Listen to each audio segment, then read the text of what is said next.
Magandang buhay sa ating lahat. Narito naman tayo sa Faith On, Pinili at Inilaan, ang kapulisan bilang kaloob ng Diyos. Look closer, God's greatest gifts are not always easy to spot. They don't always come rough in comfort.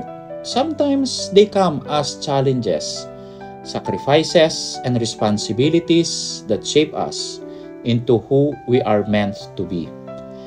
Gaya ng ating kapulisan, sila ay pinili at inilaan, hindi dahil sa perpekto sila, kundi dahil sa puso nilang handang magsakripisyo para sa kapakanan ng nakararami.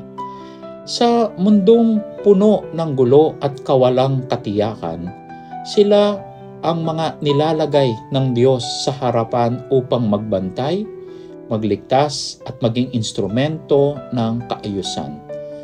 Ang tunay na regalo ay yung binabago ang ating pananaw, tulad ng tahimik na sakripisyo ng ating kapulisan. Di man trending sa Facebook o sa mga vloggers, sila'y paalala ng patuloy na pagkilos ng Diyos para sa ating kapayapaan. Kaya sa bawat alagad ng batas ng may pusong naglilingkod, salamat.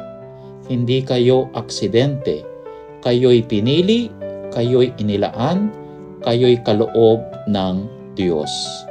Sa panghuli, samahan ninyo po ako sa isang panalangin.